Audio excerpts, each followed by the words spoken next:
Assalamualaikum warahmatullahi taala wabarakatuh. Nah, Bapak dan Ibu guru, jumpa lagi di channel Indra Edu. Nah, dalam kesempatan kali ini insya Allah kita akan belajar bareng lagi ya terkait dengan persiapan ujian UP tahun 2023. Nah, dalam video kali ini materi atau topiknya itu adalah terkait dengan keterampilan guru PPKN dalam pembelajaran. Nah, seperti biasa, sebelum kita lanjut kepada pembahasan, mari subscribe terlebih dahulu, like, komen, dan boleh share kepada rekan-rekan guru yang lainnya supaya kita semua bisa menebar manfaat yang lebih banyak lagi. Baik, adapun kisi-kisinya ya, di mana latihan soal atau pembahasan soal ini, setiap pembahasan soal ini saya sesuaikan dengan kisi-kisi yang ada gitu ya, atau kisi-kisi UP UKM PPG tahun ini ya. Nah, kisi-kisi materinya di sini di nomor 101 ada keterampilan guru PPKN dalam pembelajaran. Keterampilan guru PPKN dalam pembelajaran ini ada di kisi-kisi terbaru gitu ya, UKM PPG. Nah, apa sih keterampilan guru PPKN yang harus dimiliki oleh kita sebagai guru PPKN? Nah, guru memegang peran utama dalam pembangunan pendidikan. Ya, guru juga sangat menentukan keberhasilan peserta didik dalam proses belajar mengajar. Guru merupakan komponen yang paling berpengaruh terhadap terciptanya proses dan hasil pendidikan yang berkualitas. Maka oleh karena itu, upaya perbaikan apapun yang dilakukan untuk meningkatkan kualitas pendidikan tidak akan memberikan hasil yang signifikan tanpa didukung oleh guru-guru profesional dan serta berkualitas. Nah, lalu keterampilan guru PPKN dalam pembelajaran itu apa saja yang harus dimiliki? Tentunya yang pertama yaitu kita sebagai guru PPKN yang profesional harus memiliki keterampilan dasar membuka dan menutup pembelajaran. Yang kedua, keterampilan dasar menjelaskan materi pembelajaran gitu ya, atau menjelaskan hal apapun kepada peserta didik. Yang ketiga, keterampilan dasar mengadakan variasi pembelajaran. Yang keempat adalah keterampilan dasar memberikan penguatan. Lalu yang kelima adalah keterampilan dasar bertanya. Terus juga keterampilan dasar mengelola kelas.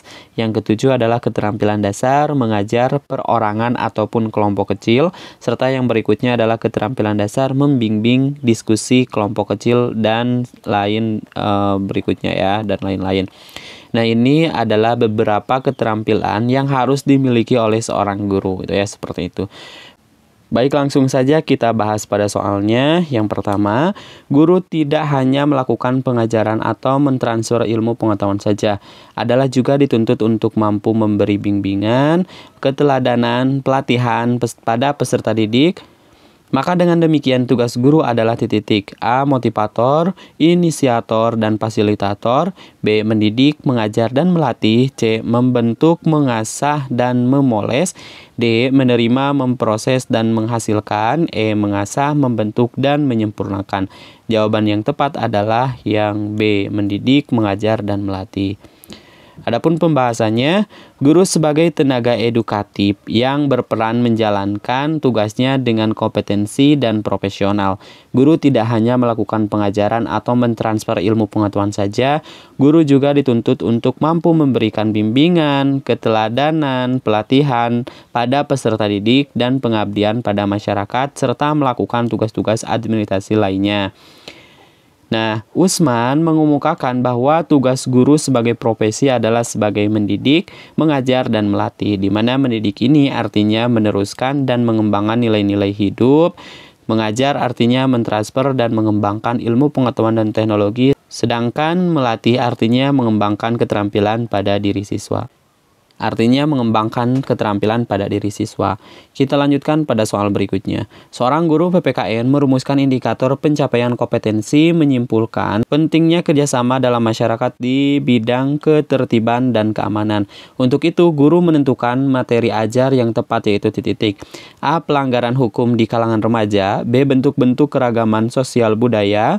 C. Keragaman sosial budaya Indonesia. D. Kemerdekaan mengemukakan pendapat. E. Peran pemerintah dalam menciptakan lapangan kerja. Nah, tipe soal seperti ini adalah yang termasuk ke dalam analisis. Jadi kita dituntut untuk menganalisis soal ini sehingga kita harus menemukan jawaban yang cocok tentang soal yang ditanyakan ini ya. Nah, di mana kata kunci yang ada di soal ini adalah IPK ya, merumuskan IPK, di mana IPK-nya ini adalah pentingnya kerjasama dalam masyarakat di bidang ketertiban dan keamanan.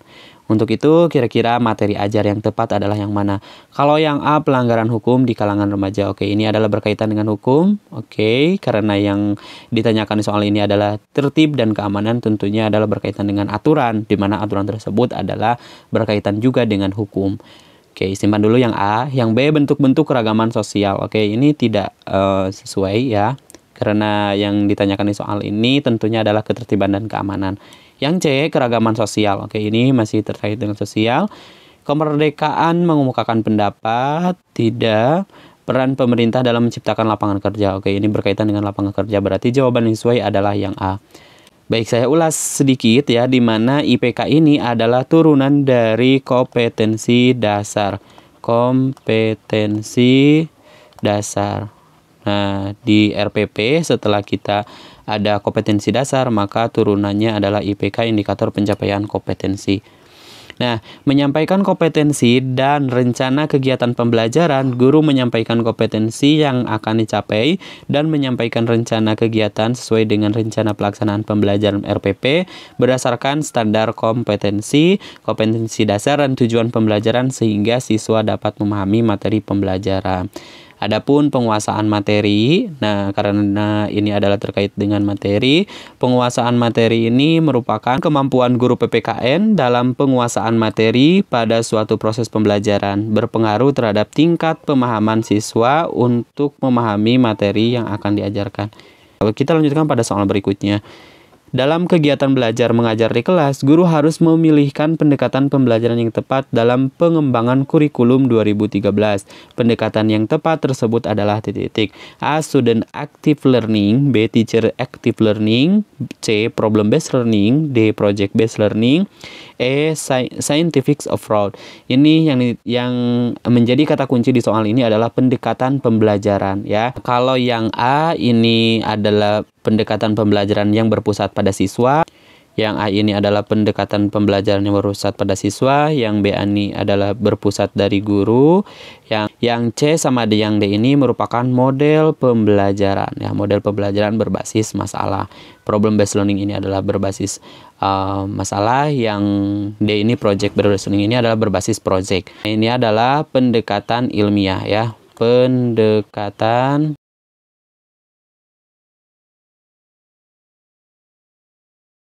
Jawaban yang tepat adalah yang E, pendekatan ilmiah. Adapun pembahasannya, pendekatan pembelajaran ialah ide atau prinsip cara memandang dalam menentukan kegiatan pembelajaran. Pada pendekatan ini, pendekatan pembelajaran berpusat pada guru, ini teacher active learning. Guru sebagai seorang ahli yang memegang kontrol selama proses pembelajaran dalam aspek organisasi, materi, dan waktu. Guru bertindak sebagai pakar yang mengutarakan pengalamannya sehingga dapat menstimulus perkembangan siswa. Yang berikutnya adalah sementara pendekatan student centered learning mendorong siswa untuk mengerjakan sesuatu sebagai pengalaman praktik dan membangun makna atas pengalaman yang didorongnya. Pusat pembelajaran diserahkan langsung ke peserta didik dengan supervisi dari guru. Nah, sementara yang berikutnya adalah pendekatan ilmiah atau scientific approach. Nah, pendekatan ilmiah adalah pendekatan yang dapat membantu siswa dalam berpikir kritis sekaligus aktif dalam memecahkan suatu masalah. Pendekatan ilmiah dapat memperbaiki proses pembelajaran dan diasumsikan berpengaruh pada hasil belajar dan aktivitas siswa. Nah, pendekatan ilmiah ini juga merupakan salah satu pendekatan yang tepat dalam pengembangan kurikulum 2013 ini. Karena kenapa tepat? Karena proses pembelajarannya itu dapat diasumsikan dapat berpengaruh terhadap hasil belajar siswa serta keaktifan belajar siswa serta bisa memecahkan suatu permasalahan seperti itu ya. Kita lanjutkan pada soal berikutnya. Seorang guru melihat yang pertama kalinya ada siswa tidak berdoa ketika teman-temannya berdoa bersama. Maka reinforcement yang tepat diberikan oleh guru kepada anak tersebut adalah A. Memintanya keluar kelas supaya jerak, B. Memberikan teguran tegas, C. Memberikan tugas tambahan, D. Memberikan peringatan langsung, E. Memberikan peringatan tidak langsung. Di mana reinforcement ini adalah bantuan yang tepat oleh guru kepada anak tersebut adalah apa itu ya, tindakan yang tepat. Nah, ini merupakan salah satu soal analisis juga ketika misalkan kita di kelas melihat ada siswa ya yang tidak berdoa sementara teman-temannya itu berdoa akan tetapi dia tidak, maka hal yang harus kita lakukan itu apa? Ya, jawaban yang tepat adalah memberikan teguran tegas. Di sini tugas guru sebagai profesi adalah mendidik, mengajar, dan melatih. Mendidik artinya meneruskan dan mengembangkan nilai-nilai hidup.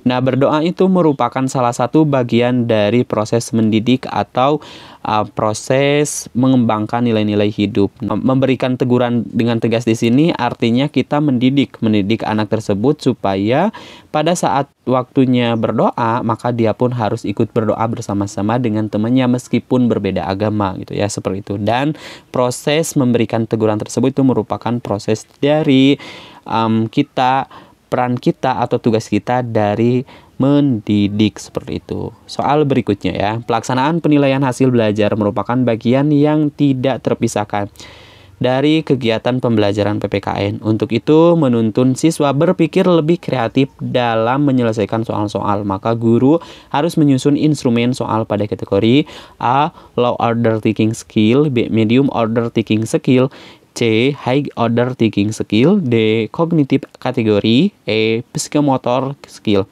Ini yang menjadi kata kuncinya itu adalah untuk menuntun siswa berpikir lebih kreatif ya. Berpikir lebih kreatif dalam menyelesaikan soal. Maka jawaban yang paling tepat adalah hot. Jawabannya adalah higher order thinking skill. Jawabannya adalah yang C. Kalau ini yang A, low order thinking skill ini adalah berpikir tingkat rendah. Medium itu adalah berpikir tingkat tengah, menengah. Sementara high order thinking skill ini adalah berpikir tingkat tinggi atau hot ya. Jadi jawaban yang paling tepat adalah yang C, high order thinking skill. Ini adalah berpikir kategori kognitif, sementara ini adalah kategori sikap, seperti itu. Jadi jawaban yang tepat adalah yang C.